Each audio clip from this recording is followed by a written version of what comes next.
Still on the fence on deciding if you should buy an RC airplane made of foam or balsa? In this video, we're going to talk about the pros and cons of both and how you can get the best setup without breaking the bank. So let's jump into it.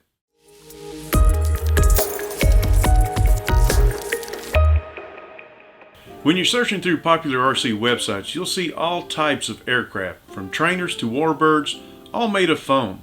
Now, this isn't your typical styrofoam like you'd find in shipping boxes, rather a lightweight, highly durable foam material made out of either expanded polyolefin, known as EPO, or expanded polypropylene, known as EPP. Both are very resilient to damage and can be formed to make any kind of shape, which makes it a great material for building RC airplanes. Now, with that in mind, let's take a look at the pros and cons of choosing a foam airplane.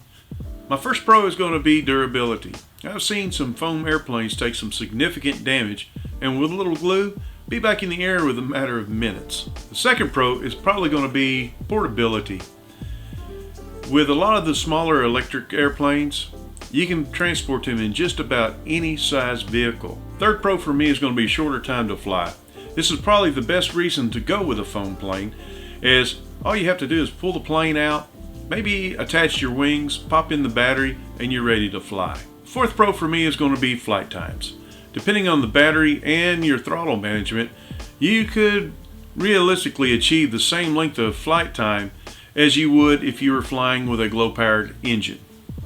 Sometimes, maybe even a little longer. The fifth pro is probably the one that's going to give the foam airplane a better advantage over a balsa airplane. There's no cleanup. So if you're out flying all day long, when you get through, you just pack up your plane and go home. If you're flying with a glow motor, you will have to spend a little bit of time cleaning your plane off because all glow engines spit out an oily residue. I guess there could be a sixth pro to foam airplanes, which would be no loud engine noises. At the most, kind of a small whine, which allows you to fly in places where noisy glow and gas-powered engines are banned. Even though foam planes have plenty of pros going for them, there are some cons you need to factor in before you make your purchase. First con on my list is probably going to do more with the battery and not the actual foam airplane itself. The battery that's mainly used in foam airplanes is going to be the lithium polymer battery, better known as a LiPo. LiPos do a great job and are an excellent power source as long as they're properly maintained. If you don't properly maintain the battery, they can have an internal short, causing a fire where you could lose your plane at the very least, or burn your house down. So you want to ensure that all the cells have the same amount of voltage, that you're charging and discharging the battery at a correct rate, that you don't ever leave it unattended while charging, and that you want to make sure you use a LiPo bag in case there is a problem and a fire happens. Second con on my list is going to be stability in wind. Smaller foam airplanes tend to be less stable in wind above 5 to 10 miles an hour. And this is due to the lightweight construction. While you can still fly in the higher winds, your plane will get bounced around a lot, not making for a very good experience while flying. And this is especially more so if you're a beginner. The third con on my list, and this is just my opinion, there's not that good internal combustion engine sound with a foam airplane. Being that they have electric motors, you might get a little whine, but there's not that throaty sound. Balsa has been the go-to material for RC airplane construction for more than 85 years. Many RC pilots have cut their teeth in this hobby by building their planes out of balsa and ply. And for today's new RC pilot, you have the option of learning to build your own, or in the case that you don't have the time or skills to build it yourself, you can buy it already built and covered. All you have to do is assemble it, add your motor and electronics, and you're ready to go. But just like foam airplanes, there are some pros and cons with balsa. The first pro on my list would be the power plant choices. Most of the RC planes, you can choose either an electric motor, a glow engine, or a gas engine, where foam planes are limited to just electric motors, although there are some foam jets on the market that are capable of using actual turbine engines. The second pro on my list would be repairability. Most minor damages can easily be repaired with a new piece of balsa with some covering. The third pro on my list would be stability in wind. Now, depending on the size and weight of your aircraft, most balsa airplanes are more stable in the heavier wind as compared to the lightweight foam airplanes. This way you get a more pleasurable experience while you're flying. But just as good as Balsa airplanes are, there are some cons of choosing Balsa. The first con on my list for Balsa: if you have significant amount of damage to your aircraft and you don't have the skills to rebuild it or repair it, you will have to buy another airplane, or at least buy parts to replace what was damaged. Now, in the case that you're at a flying field and you have other pilots who are also builders, you might be able to get them to repair your airplane and recover it and keep going. Second con on my list would be transportation. If you have a Balsa airplane that has more than 55 inches of wingspan, you may have a little bit of trouble transporting your plane to the field if you have a small vehicle. Or at worst, you may have the added expense of having to buy a cargo trailer to carry your airplanes in. Third con for me would be the flying site. If you have a medium to large sized airplane, you're going to need plenty of wide open area to fly it.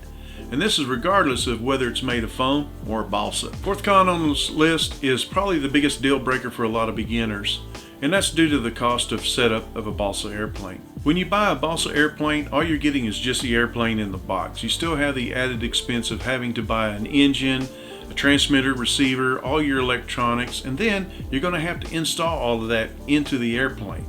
Not to mention, you're going to have a longer assembly time than you would if you bought a ready-to-fly foam electric airplane. So this gives the ready-to-fly airplane a little bit more of an advantage, especially when you're starting out. As I had mentioned at the beginning of the video, I'm going to share some of my tips on how to save money when you're getting into the hobby, no matter which type of airplane you go with, either foam or balsa. Without a doubt, in my mind, the best cost-effective way to get into the hobby with foam airplanes is to go with a ready-to-fly airplane, because it has everything you need in there to go flying with. You don't have anything extra, maybe a battery or two to purchase, but everything's included in the box. Let's move over to balsa, and I'm going to share my tips on how you can at least minimize the expense you're going to spend to get the plane set up. Before you hit the buy button, you want to figure out what power plant you're going to use. This decision alone will determine how much you're going to spend up front for a power plant, as well as how much money you're going to save going forward. No matter which power plant you decide to go with, there's going to be some added cost to that particular power plant. As an example, with electric motors, you're going to have to buy batteries. You need at least 2 to go out and fly. That way you're not spending the majority of your time sitting at the charging table charging that battery instead of up in the air flying. With a glow engine, you're going to have to buy glow fuel. And I'm not sure what the prices are anywhere else in the United States, but in this part of Texas where I'm at, we're paying $31 a gallon for glow fuel. And glow engines are not known for being very fuel efficient. So depending on how often you fly and how many flights you get in on any particular day, you could easily go through a lot of glow fuel. And last but not least is going to be the gas engine. I do believe that the gas engine is going to be the most money-saving power plant that you could get for your airplane if your airframe will handle it. And the reason why I say that is that here in my hometown, pump gas is $2.77 a gallon. Now, I'd rather pay $2.77 a gallon than $31 a gallon. The gas is going to go a lot further because gas engines are very fuel efficient. They just sip fuel, whereas a glow engine likes to chug a lug. Another money-saving tip that I can pass along that will minimize the amount of money you're going to spend while setting up your Balsa airplane would be to shop around. There are plenty of deals across the internet that will save you hundreds of dollars. As an example, the transmitter. Why go out and spend hundreds of dollars on a name brand transmitter that has little features when you can spend under $100 and get something like the FlySky i6? This happens to be the i10 that I own and fly with, that has the same great quality as well as has more features than the high-priced name brand does. And the same goes with any of the other electronics inside the airplane. Shop around, get your best deal. That way you can minimize your cost. All right, let me ask the RC pilots out there, do you have any other money-saving tips that you can pass along to the beginners that are watching this video? If you do, let me know down in the comments. And if you found this video informative, give me a thumbs up, Consider smashing that subscribe button, hit the bell notification so you don't miss another video like this, and until next time, I'll see you at the field.